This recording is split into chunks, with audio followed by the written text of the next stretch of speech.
Salut, je m'appelle Marion, je viens d'une famille chrétienne pratiquante et au départ je croyais sans vraiment me poser de questions, mais c'est à partir de l'âge de 15 ans où je me suis interrogée parce que dégoûtée des incohérences que je pouvais voir dans l'église. Il y a eu déjà une histoire entre mes parents qui m'a profondément blessée. J'étais aussi dans un lycée catholique qui assez bourgeois, même si les cathos allaient à la messe le dimanche. À côté de ça, ils jugeaient pas mal sur l'apparence et ceux qui faisaient partie ou non de leur milieu. Donc on était assez éloigné du message que j'avais entendu de l'évangile, aime ton prochain, et cette hypocrisie en fait m'insupportait de plus en plus. Donc de mon côté, j'ai pris des chemins assez éloignés de la foi que j'associais en fait à ce milieu-là. J'ai commencé à pas mal sortir, puis à prendre de la weed, et après ça a été des drogues dures. Et bien sûr, le sexe faisait partie de ce package-là. Et en fait, je kiffais ma vie. Je me sentais pas malheureuse.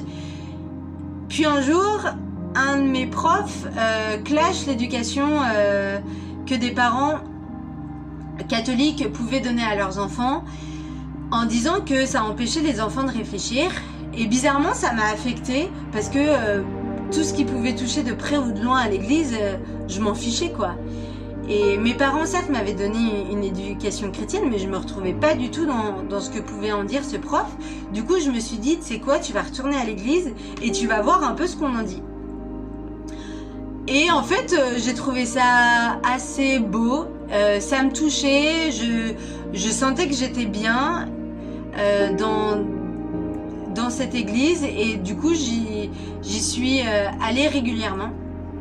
Puis on m'a invitée au pèlerinage de Chartres, où j'ai décidé d'y aller, même si j'étais dans une attitude assez provoque.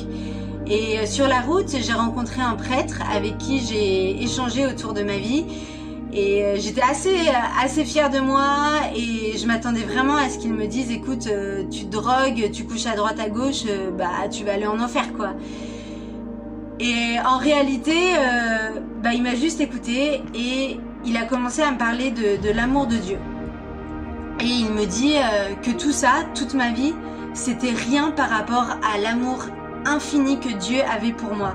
Donc clairement, je me suis sentie complètement désarçonnée et carrément bête par rapport à ses propos. Et on a continué à échanger et à la fin de cet échange, j'ai vécu une confession où Dieu me pardonnait tous mes péchés et ça a été une expérience très forte parce que j'ai vraiment senti dans mon corps qu'il y avait quelque chose qui changeait et je me sentais vraiment libérée.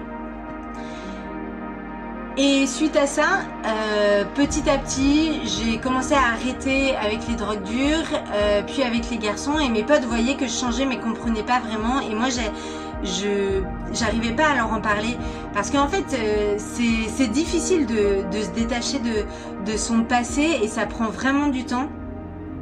Et mes parents, à ce moment, me parlent d'une école d'évangélisation qui est à Montpellier, qui s'appelle Cap Missio.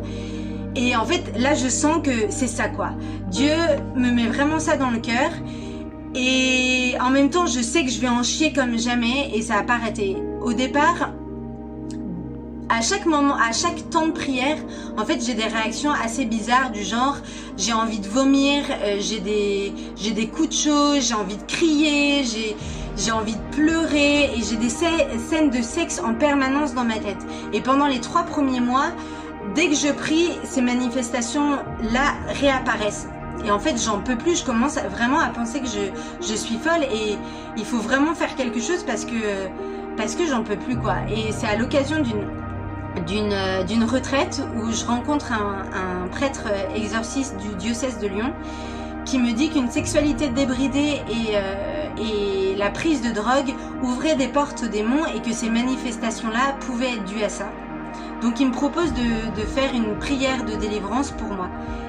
Et en fait là, après cette prière, genre résurrection, mes trucs de malade. Ces manifestations-là s'arrêtent du jour au lendemain, mais vraiment instantanément, mais c'était un truc de fou. Et suite à ça, je reçois l'Esprit Saint et aujourd'hui, c'est tout un chemin avec le Seigneur, j'ai aucun regret, je vis dans une liberté totale, bien sûr avec des hauts et des bas, mais avec Dieu et j'avance avec Jésus chaque jour. Et je vous souhaite de goûter à cette liberté avec Jésus.